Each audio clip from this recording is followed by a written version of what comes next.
సమయం లేదు ఈరోజు. కానీ చెప్పిన మేము ప్రజా సంగ్రామ యాత్ర తీస్తున్నాం. అనేక మంది సంగ్రామ సేన కార్యకర్తలు, మహిళలు, చిన్న పెద్ద తేడా లేకుండా వాళ్ళ కుటుంబాన్ని వదిలిపెట్టి సంగ్రామ యాత్రకు సమయం ఇస్తున్నారు. తండోపతండాలుగా ప్రజలు వచ్చారు. వాళ్ళందరి కోసం ఒక్కసారి మీ ఆశీర్వాదం కోసం తప్పకుండా రావాలి సార్, ప్లీజ్ సార్ అంటే అన్ని కార్యక్రమాలు రద్దు చేసుకొని ఈరోజు తెలంగాణ గడ్డ మీద, ఈరోజు ఓరుగల్లు గడ్డ మీదకి రావడానికి వారు ఇష్టపడి మన ఆహ్వానాన్ని మన్నించి వచ్చినందుకు ఒక్కసారి అందరం గట్టిగా చప్పట ద్వారా స్వాగతం పలకాల లేదా? గట్టిగా గట్టిగా భారత్ మాతాకి జేపీ నడ్డా గారి నాయకత్వం, జేపీ నడ్డా గారి నాయకత్వం. కాబట్టి వారు ముందు మాట్లాడిన తర్వాత, వారు వెళ్ళిపోయిన తర్వాత మళ్ళీ మేమందరం మాట్లాడతామన్నా.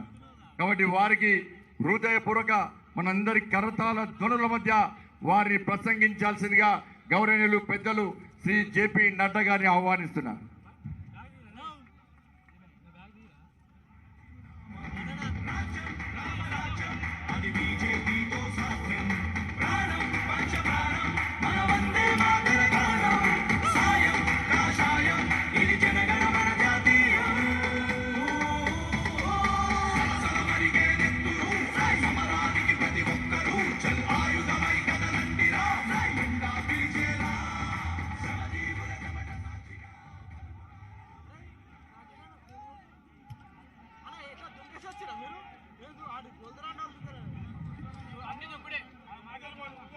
आज के इस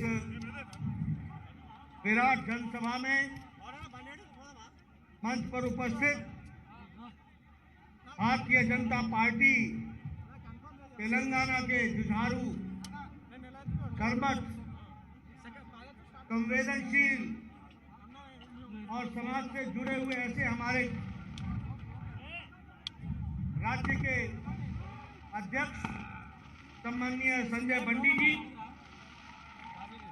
हमारे भारत सरकार में मंत्री श्री जी किशन रेड्डी जी, डॉक्टर के लक्ष्मण जी, तरुण चुग जी, हमारे राष्ट्रीय महामंत्री सुनील बंसल जी, के अरुणा जी, हमारे नेशनल वाइस प्रेसिडेंट जी मुरलीधर राव जी, जो हमारे वरिष्ठ साथी हैं और मध्य प्रदेश के प्रभारी हैं, श्री सुधाकर रेड्डी जी जो तमिलनाडु के इंचार्ज हैं, श्री एटला राजेंद्र जी, श्री गरिकापति मोहन राव जी, श्री जी विवेक जी, श्री ए.पी. जितेंद्र रेड्डी जी, श्रीमती विजय शांति जी, श्री इंद्रसेन रेड्डी जी, मनोहर जी, श्री जी परेंद्र रेड्डी जी, कुमारी बकारू श्रुति जी, हमारे प्रदीप कुमार जी, धर्मपुरी अरविंद जी हमारे एमपी, और सोयन बाबू राव जी, यहाँ मंच पर उपस्थित सभी वरिष्ठ नेतागण और यहाँ इतनी बड़ी संख्या में एकत्र आए हमारे नौजवान साथी, देवी और सज्जनों, और मीडिया के मेरे साथी, प्रिंट मीडिया और इलेक्ट्रॉनिक मीडिया के मेरे साथी, सबसे पहले तो ओरुगल्लु गड्डा वारंगल प्रजालाकु ना नमस्कारम। मित्रों, आज मुझे वारंगल में आने का मौका मिला है और भद्रकाली मंदिर के दर्शन करने का भी मुझे मौका मिला। इस पवित्र धरती पर, इस पवित्र स्थान पर आने का मुझे सौभाग्य मिला है। सबसे पहले तो इस पवित्र धरती को, क्रांतिकारी की धरती को, कला से जुड़ी हुई धरती को और काकतीय साम्राज्य के मां भद्रकाली जो वहां की कुल देवता भी है, ऐसे धरती को मैं नमन करता हूं और आशीर्वाद लेकर के अपनी बात को प्रारंभ करता हूं। मित्रों, अभी मेरे बाद क्योंकि मुझे जाना है, इसलिए हमारे नेतागण आपसे बहुत सी बातें बड़े तफसील से करेंगे और वो आपके सामने सारी बातें विकास के दृष्टि से रखेंगे। लेकिन आज मुझे तीसरे फेज का इस यात्रा का जो प्रजा संग्राम यात्रा है उसके समापन कार्यक्रम में मुझे आने का सौभाग्य मिला है। मुझे खुशी है कि प्रथम चरण में आपने 36 दिनों की यात्रा संजय बंडी जी ने की, 438 किलोमीटर आप चले और लगभग 8 डिस्ट्रिक्ट और 19 विधानसभा के इलाके में आपने कहा लोगों के साथ अपना जुड़ाव बनाया। मुझे इस बात की भी खुशी है कि दूसरे चरण में आप लगभग 31 दिन आपने पद यात्रा की और आपने 383 किलोमीटर की यात्रा की। लगभग 9 क्षेत्रों पार्लियामेंट्री कंस्टिट्यूंसी से होते हुए आपने 5 जिलों को टच करने का प्रयास किया, वहां की यात्रा से आप जुड़े। और तीसरे में आप लगभग 325 किलोमीटर की पद यात्रा करते हुए आप लगभग 5 जिलों से होते हुए आज यहां वारंगल में आए हैं और ये तीसरे चरण का समापन है। मैं आपको बहुत बहुत बधाई देता हूं कि आपने और आपके नेतृत्व में जनता से जुड़ने का ये कार्य, ये जो आपने जनता के साथ अपना संपर्क बनाया है, इसके लिए मैं आपको बहुत बहुत बधाई देता हूं। मित्रों, जब हम यात्रा की बात करते हैं तो ये यात्रा किस लिए, what is the purpose of this यात्रा?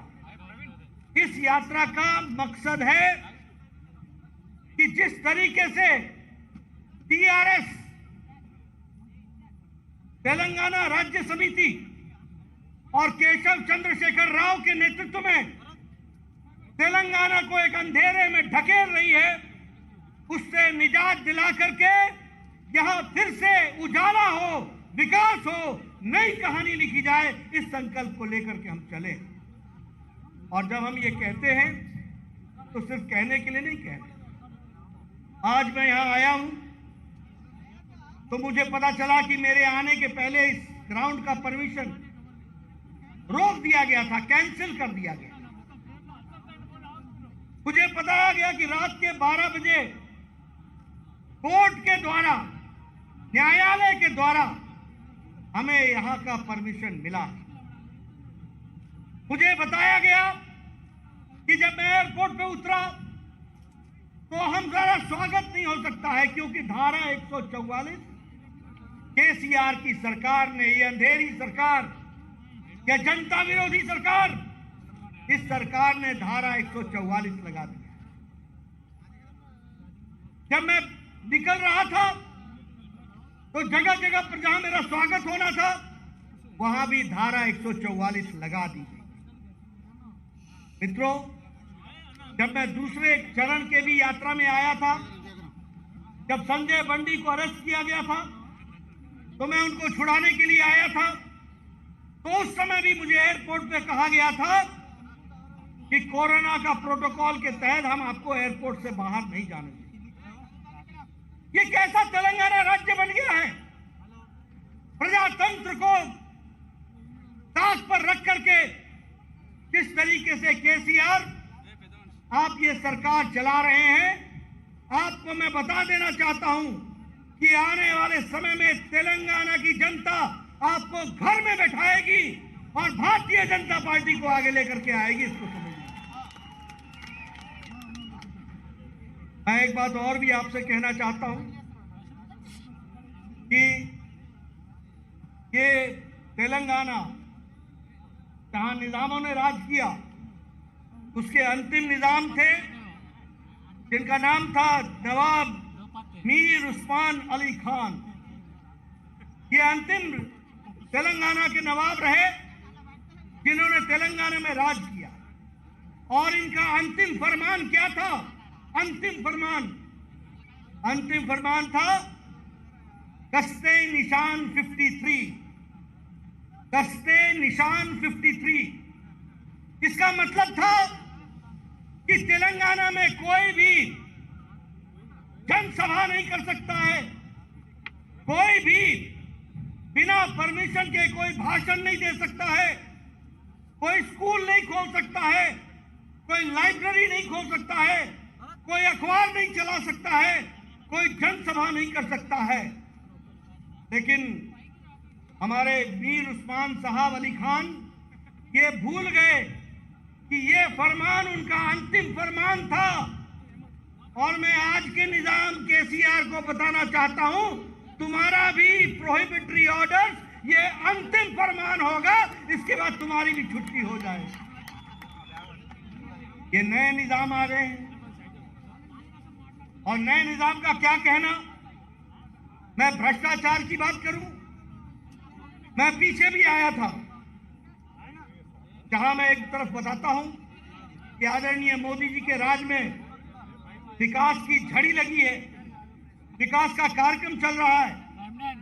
मैं यहां आज आया हूं, मुझे याद है कि खम्मम से मैं जा रहा था तो ककातिया मेडिकल कॉलेज के बारे में उस समय धर्माराव जी ने, हमारे मुरलीधर राव ने, हमारे संजय बंडी जी ने कहा कि इस हॉस्पिटल की बुरी हालत है। और मैंने उसी समय मोदी जी के आशीर्वाद से सुपर स्पेशलिटी ब्लॉक के लिए 120 करोड़ रुपए उसी समय हमने सैंक्शन किए।